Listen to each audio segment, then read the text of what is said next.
Kung ganoon, ano ang kalamangan ng pagiging isang Hudyo? At ano ang kahalagahan ng pagiging tuli? Totoong nakakahigit ang mga Hudyo sa maraming bagay. Una sa lahat, ipinagkatiwala sa kanila ang salita ng Diyos. Kung hindi naging tapat ang ilan sa pagsunod sa Diyos, nangangahulugan bang hindi na rin magiging tapat ang Diyos sa pagtupad sa kanyang mga pangako? Aba hindi, sapagkat tapat ang Diyos sa kanyang mga salita, maging sinungaling man ang lahat ng tao.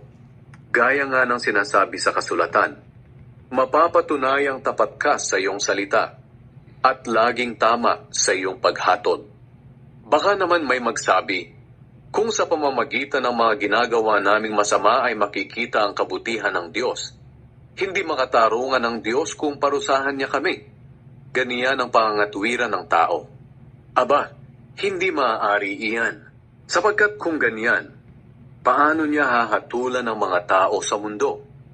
Baka naman mayroon ding magsabi, kung sa aking pagsisinungaling ay lumalabas na hindi sinungaling ang Diyos, at dahil dito papupurihan pa siya, bakit niya ako parurusahan bilang isang makasalanan? Kung ganito ang iyong pangangatwiran, para mo na rin sinasabi na gumawa tayo ng masama para lumabas ang mabuti. At ayon sa mga taong naninira sa amin, ganyan daw ang aming itinuturo. Ang mga taong iyan ay nararapat lamang na parusahan ng Diyos. Ang lahat ng tao ay makasalanan. Ano ngayon ang masasabi natin? Na tayo bang mga Hudyo ay talagang nakakalamang sa mga hindi Hudyo? Hindi. Sapagkat ipinaliwanag ko na ang lahat ng tao ay makasalanan, Hudyo man o hindi. Gaya nga ng sinasabi sa kasulatan, walang matuwid sa paningin ng Diyos. Wala kahit isa. Walang nakakaunawa tungkol sa Diyos. Walang nagsisikap na makilala siya. Ang lahat ay tumalikod sa Diyos at naging walang kabuluhan. Walang gumagawa ng mabuti. Wala kahit isa.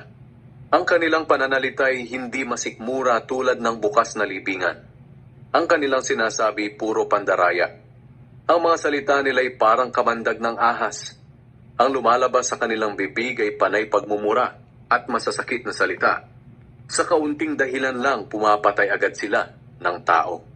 Kapahamakan at hinagpis ang dala nila kahit saan. Hindi nila alam ang mamuhay ng mapayapa at wala silang takot sa Diyos. Ngayon, alam natin na ang lahat ng sinasabi ng kautusan ay para sa ating mga Hudyo na namumuhay sa ilalim ng kautusan, para walang maidahilan ng sino man na hindi siya dapat parusahan.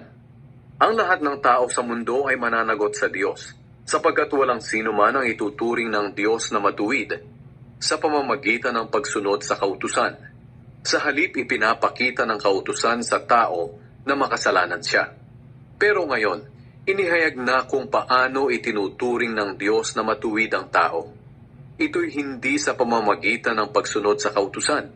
Ang kautusan na mismo at ang mga propeta ang nagpapatotoo rito. Ang tao'y itinuturing ng Diyos na matuwid sa pamamagitan ng pananampalataya kay Hesukristo. At walang pinapabura ng Diyos. Kaya ang sino mang sumasampalataya kay Hesukristo ay tinuturing niyang matuwid, sapagkat ang lahat ay nagkasala at hindi naging karapat-dapat sa paningin ng Diyos. Ngunit dahil sa biyaya ng Diyos sa atin, itinuring niya tayong matuwid sa pamamagitan ni Kristo Jesus na siyang tumubos sa atin.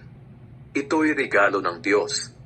Isinugo si Kristo Jesus sa mundo para ialay ang kanyang buhay, nang sa ganoon mawala ang galit ng Diyos sa atin.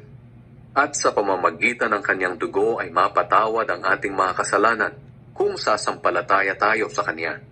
Ginawa iyon ng Diyos para ipakita na matuwid siya. Noong unay nagtimpi siya at pinalampas ang mga kasalanang ginawa ng mga tao, kahit na dapat sana'y pinarusahan na sila.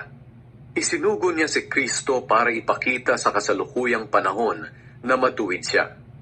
Dahil sa ginawa ng Diyos, pinatunayan niyang matuwid siya, maging sa pagturing niyang matuwid sa mga makasalanang sumasampalataya kay Jesus.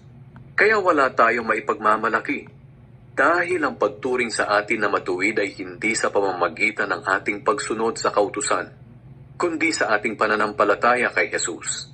Sapagkat naniniwala tayo na itinuturing ng Diyos na matuwid ang tao sa pamamagitan ng kanyang pananampalataya kay Kristo at hindi sa pagsunod sa kautusan. Ang Diyos ay hindi lamang Diyos ng mga Hudyo, kundi Diyos din ng mga hindi Hudyo, dahil siya'y Diyos ng lahat. Iisa lamang ang Diyos para sa mga Hudyo at hindi Hudyo, at ituturing silang matuwid ng Diyos dahil sa kanilang pananampalataya kay Kristo. Nangangahulugan bang binabaliwala namin ang kautusan sa pamamagitan ng pananampalataya? Hindi. Sa halip, lalo pa nga naming tinutupad ang layunin ng kautusan.